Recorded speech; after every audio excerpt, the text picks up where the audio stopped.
Hello everyone. This story broke on Friday. 4 dead after helicopter and plane collide mid-air near Buckinghamshire Manor House. Now, this is about the Rothschilds. Excuse me. So, this happened Friday the 17th November 2017 at 8:23 precisely. Again, these love the numbers. So 11, 1 plus 1 is 2, 2 plus 1 is 3, we get 3 sevens. 2 plus 1 is 3, we get 3 sevens. Got an 8 or 33. 2 divided by 3 is 666. So I only hope this story is true, but just on the numbers I personally think it's a load of BS yet again.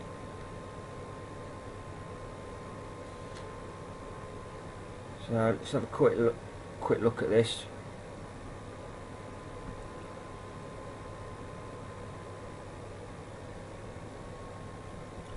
Here we are. 7. Fire crew rushed to the scene and they saved 2 people. 2 sevens. They just can't help themselves with these silly numbers. There we are. 3 sevens. 30 minutes. 3. 33. An 8. The Masons again. Now I'm gonna there's a video that a subscriber sent me, Adrian, thank you very much, and I'm just going to play some of that. I mean, look at this. Does this realistically look like a plane crash? Where's the plane and the helicopter? Let's have a look actually. Play it. And we can show you some of the wreckage. Oh, look at the time. 39 seconds, 360, 666. I told you, the aircraft, it just perhaps can't the helicopter resist. Involved there. We've also had some information in the last couple of minutes from South Central Ambulance Service who've confirmed that there have been a number of casualties at the scene. At this time, that's all that they are able to confirm. They said that they had the call just shortly after midday today of a mid-air collision involving a light aircraft and a helicopter. They sent a number of resources to the scene, including Thames Valley Air Ambulance, 2 ambulance crews and 2 ambulance officers. And we can show you. Right.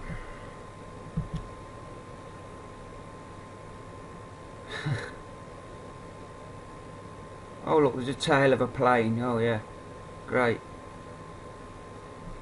Oh, is that the new types of police car nowadays, is it?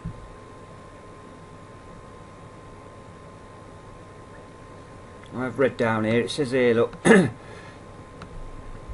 it was around 12 o'clock. But when we go further down, they give you the precise time. Well, they're showing you the location. Oh, look at this. 3 8s, 888. If you divide 9, let's see if I can get my calculator.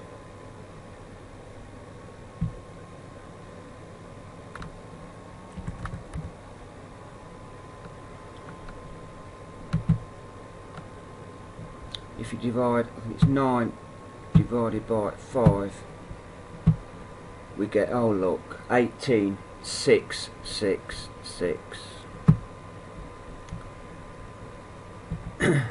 BBC 223, which anybody knows the numbers, is Skull and Bones 322.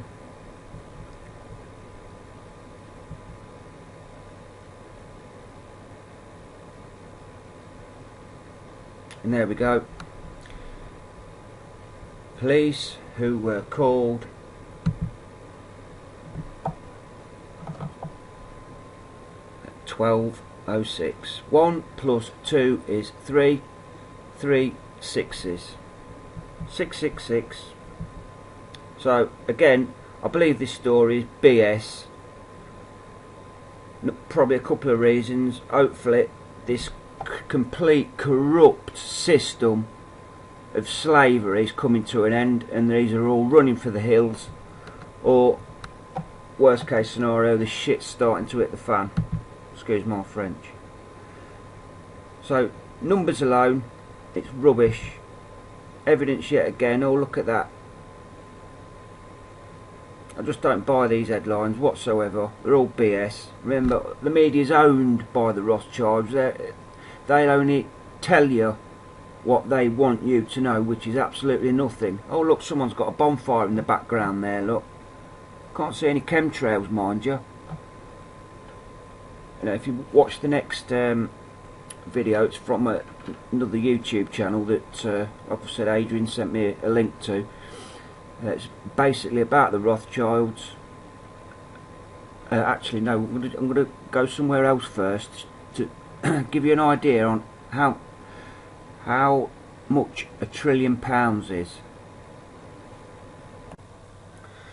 Okay, we're on this Get Out of Debt Free channel, and just want you to see how much money is, starting with a £50 note, going up to a million, to 100 million, to a billion, and then to 1 trillion.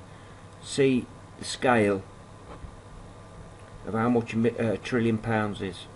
I'm going to start off with a £50 note. I haven't seen one of these, so it's always nice to just have a slide of one. But anyway, just to give us an idea, we're going to start thinking about sort of like how much these actual amounts are. So, we'll just have a look. There's £50. And there is a nice little wad of 50s, and a packet of 150 pound notes gives you a nice little wad, just over about half an inch thick. Works out about, well, it works out exactly £10,000. Okay, so that's one little wad. So, if you then scale that up, there we go. £1 million is just like 100 little packets of 10,000s. And you can fit that into a, well, fit £1 million into there without any problem at all. It's quite heavy as well. No, this is a spare projector. No, you could get £1 million in a large, in a hold all quite comfortably. So that's what £1 million. So, what's 100 million look like? A little bit more respectable, isn't it? Okay, so we're just trying to get our heads around like the difference between $1 million and, sorry, it's like $1 million and then, so 100 million, and then there you've got 1 billion. Okay? So, and that's all in £50 notes, stacked up on pallets, yeah? Sorry, it shouldn't billion, it says dollars, it shouldn't, sorry, that's £1 billion. It's actually the same, because it works out, you get them on the pallet. So, £1 trillion. So you've seen, it's about 6, 8 pallets, whatever, for a billion. So, what's a trillion going to look like? Let's have a look. Now, that is stacked 2 pallets high, and it works out twice the area of a football pitch. That is our national, they reckon this year, government estimates, just the national debt, 1.1 trillion. That is it in £50 notes. If they had to count it, I believe it would take 37,000 years to count it. I mean, it is so ridiculous. This is the... They give us this stuff on the news, and we all go, oh yeah, oh that's okay, it's okay, because these are our leaders. It's not okay. This is bloody ridiculous. He couldn't have said it any better. Right, if we go back just to show you the £1 trillion, there we go. That's you there. These are 2 pallets high, and then he said it covers 2 football pitches. I mean, that's ridiculous. That is just 1 trillion. Look at the noughts. 3, 6, 9, 12. So bear this in mind when we look on the next video, because it's going to be quite long, that one, but it gives a bit of background details on this scumbag family, the Rothschilds. Nothing but scum. And I only hope he is dead, but I just can't see it with the numbers. It's BS. But anyway, bear in mind, that's at £1 trillion. 1 trillion. And then in the video it mentions the Rothschilds' wealth, how much they're worth. So this is £1 trillion. In which he laid the foundations for a Jewish nationalist movement called Zionism. In the book, he called on the Jewish people to become separatists and to prepare for the creation of a future homogeneous Jewish ethno-state. Palestine would be occupied by the Jewish people, but the big problem was Palestine was at this time 90 to 95% Arab. Hess argued that the international Jewish bankers would help in this realization of stealing the land of the Palestinians. Hess suggested in his book that one last race and class struggle would be developed between the Aryans and the Semites. In this fight, Hess predicted that the Jews would stand as winners and the Aryans as losers. The Jews would stand superior over all other peoples. And because Jews had preserved their racial purity over the centuries, it would give them a leading role in the world.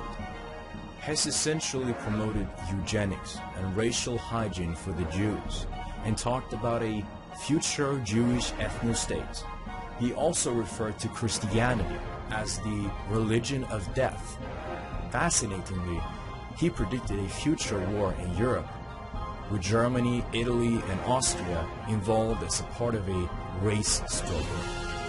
Moses Hess was also a close friend and collaborator of the 2 Jews, Karl Marx and Friedrich Engels, which he converted to communism and assisted them in their work with the Communist Manifesto in 1948. This proves that socialism, Marxism, communism, and Zionism in fact share the same roots. Although they travel different paths, they have the same common goal: domination of the world. Both work and plan for the day when the chosen race shall inherit the earth. Karl Marx, real name Moses Mordecai Levy, was descended from a long line of famous rabbis who were so-called Talmudic scholars. Marx's grandfather was a rabbi by the name of Mordecai. In fact, his grandparents were related to the Jewish Rothschild family. Through marriage, Rothschild would also partially fund Karl Marx, who would be remembered as the Jewish father of communism. Le Droit de Vivre, May 12, 1936, stated that Jewry is the mother of Marxism.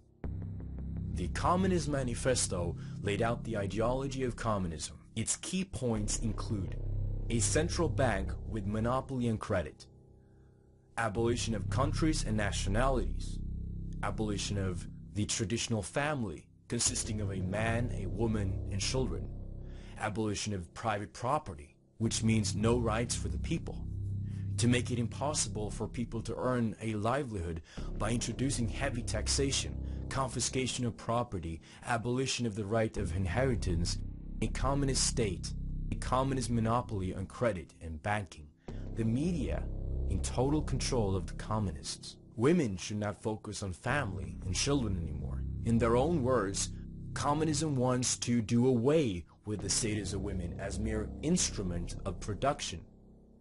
abolition of Christianity and morality. Marx refers to this totalitarian regime as dictatorship of the proletariat, and his cult followers promote violence, class envy, hostility towards free markets, family, business, tradition, and Christianity. Today, they are instrumental in the destabilization of Europe.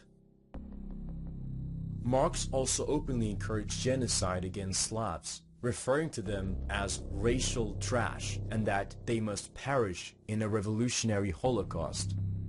In his 1920 article, Zionism versus Bolshevism, a struggle for the soul of the Jewish people, Winston Churchill stated his belief that international Jews were seeking a worldwide communist state under Jewish domination. The international Jews would use communism and Zionism to accomplish this. As a first step towards establishing Israel, Ezekiel Niles described in Niles' Weekly Register article that the Rothschilds had purchased Jerusalem in 1829. Rothschild helped found Israel, and Rothschild has always been the backer of Israel. Whatever Rothschild wants, he gets. It is believed that he is the richest man in the world, and I have little doubt of that. In 1897, the first Zionist Congress was held in Basel, Switzerland, and was chaired by Theodor Herzl. Jewish delegates from across Europe agreed that Palestine should be given to them. Prior to his death in 1904, Herzl predicted that a world body will one day give Palestine to the Jews, and that he will go down in history as the father of the Jewish state. For Herzl's dream to come true, European military powers would have to be manipulated and used into taking Palestine away from the Ottomans by force. In the German newspaper Deutsche Zeitung, Herzl wrote, "The wealthy Jews rule the world. The fate of the governments lies in their hands. They start wars between countries, and when they wish, the governments make peace. When the wealthy Jews sing, the nations and their leaders dance along. And meanwhile, the Jews get richer."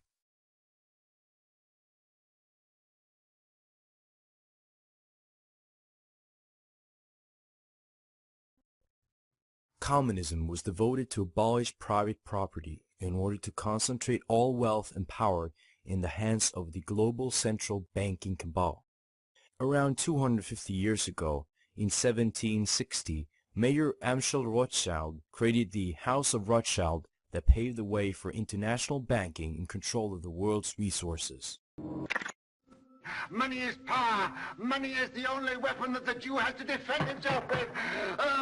Meyer Amschel Bauer, born in Frankfurt, Germany in 1744, was a moneylender and a goldsmith on Jew Street, whose shop had a sign out front with a red hexagram on it. Eventually, he would change his name to Rothschild, which is German for red sign. Rothschild soon learned that loaning money to governments and kings was more profitable than loaning money to private individuals. Not only were the loans bigger, but they were secured by the nation's taxes. Meyer Rothschild had 5 sons whom he trained in the skills of money creation and sent out to the major capitals of Europe to open branches of the family banking business. You are 5 brothers. I want you each to start a banking business in a different country. One to go and open a house in Paris, one in Vienna, one in London.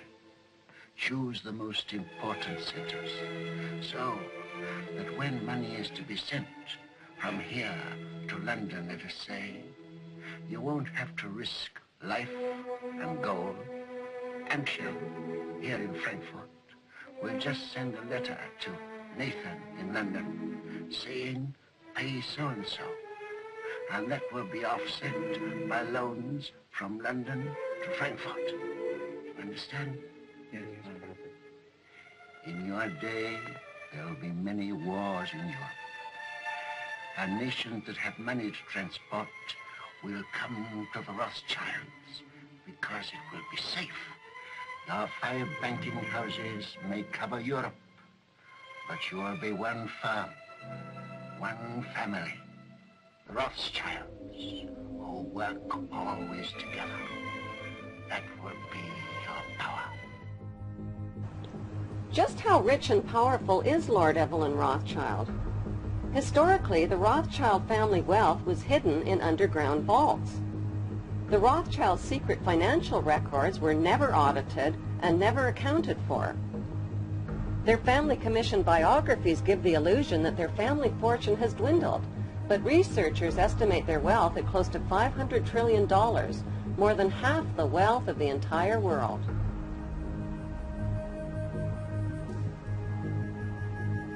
Besides their many castles, palace mansions, wineries, racehorses, and exotic resorts, the Rothschilds bought Reuters in the 1800s.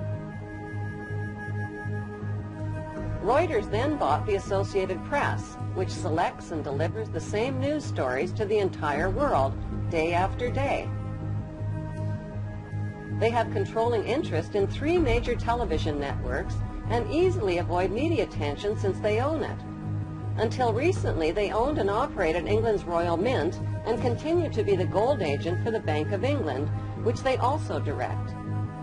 They control the LBMA, London Bullion Market Association, where 30 to 42 million ounces of gold worth over $11 billion are traded daily.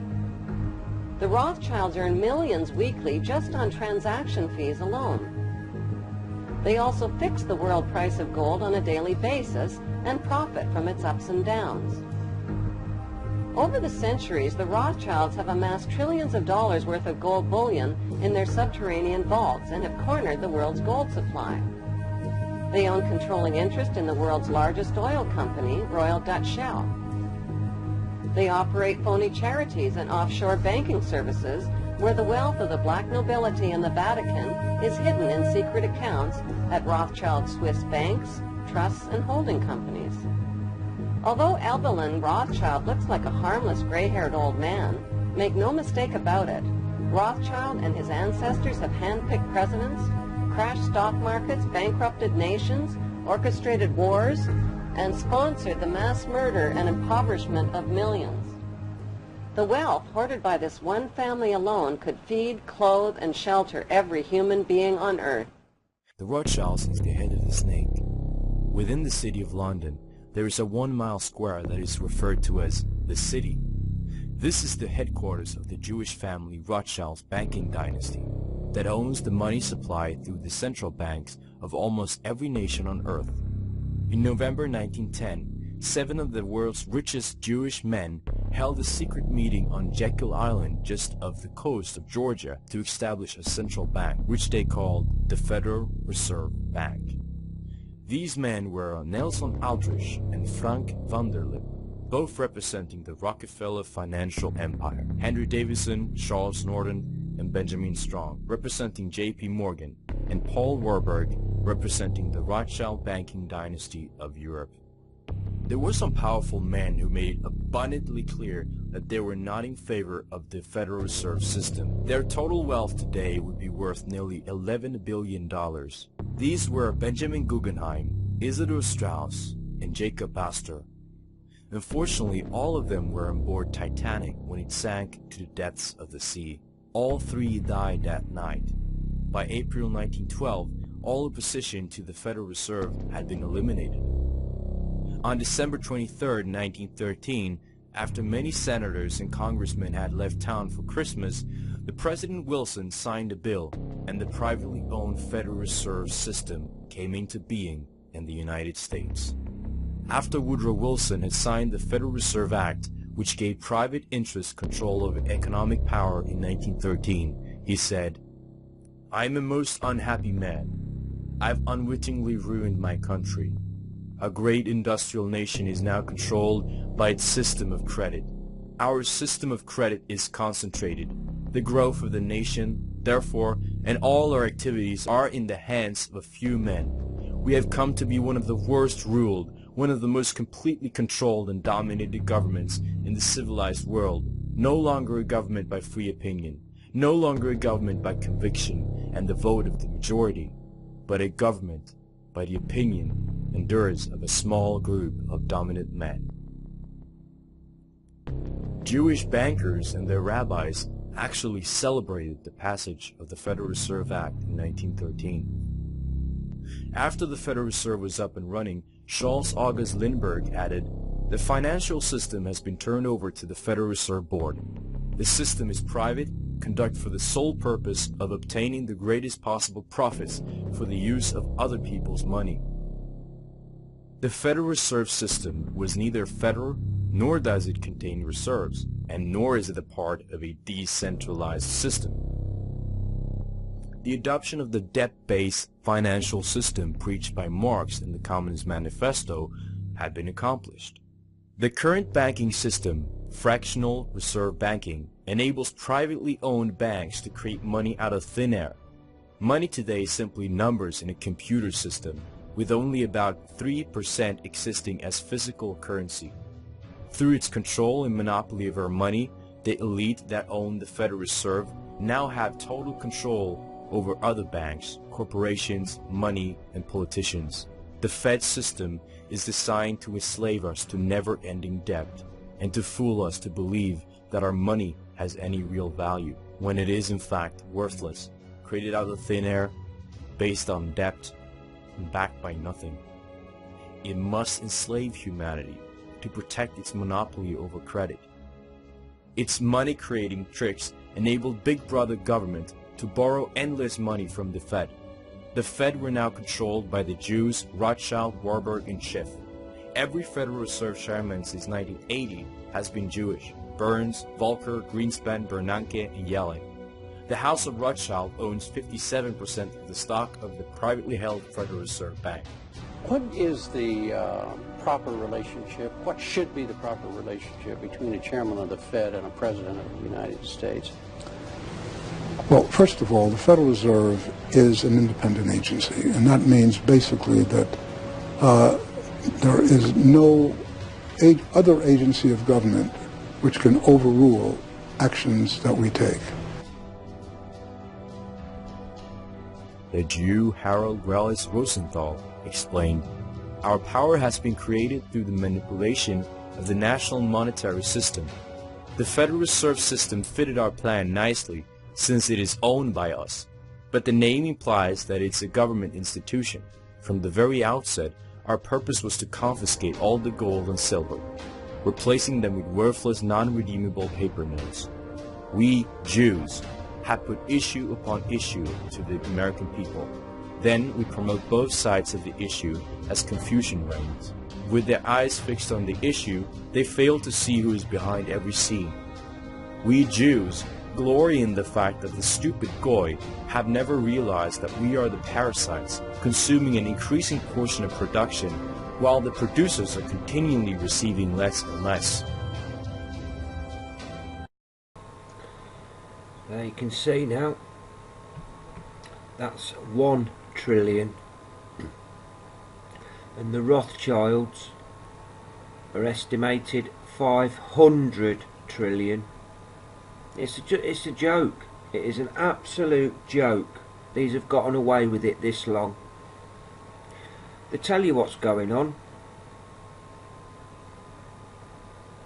It's in plain sight all the time. So this is a trillion, and these have got 500 trillion.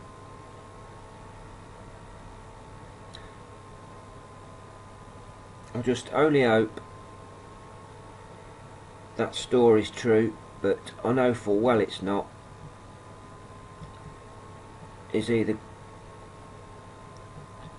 still alive and buggered off in a dumb, deep underground military base, because earlier on in the year I heard at some point they were planning to crash the system. Whether they do or not, you just don't know. But they're evil people, and it's about time everybody woke up and started taking your own power back. Things like don't pay your council tax, look into that. I've just started the process. So look into Meet your straw man, 5-minute cartoon that tells you exactly who you are. Slave, been given a corporate name that you can either use or no, don't use. If you use it, you can get chucked in prison. You have to pay all these taxes. If you don't use it, you're classed as a free man. But you've got to look into these things. Like I said, I've just started the council tax withholding payment, and I've already sent them a letter accusing them of tyranny. 52 councillors I emailed, as well as a local councillor, Alberto Costa, who loved the headlines, insisted meeting police over the cash machine raids. Emailed him, didn't get a reply. It's because everybody's on to them now. Hopefully sooner than later this system's going to crash and everybody's going to wake up, and these lot are going to be hanging by the gallows, every one of them. Don't forget, we know how to extract DNA now, so we just trace every Rothschild, and all you hear is bang and a snap. They're nothing but evil people. 500 trillion, you're a disgrace.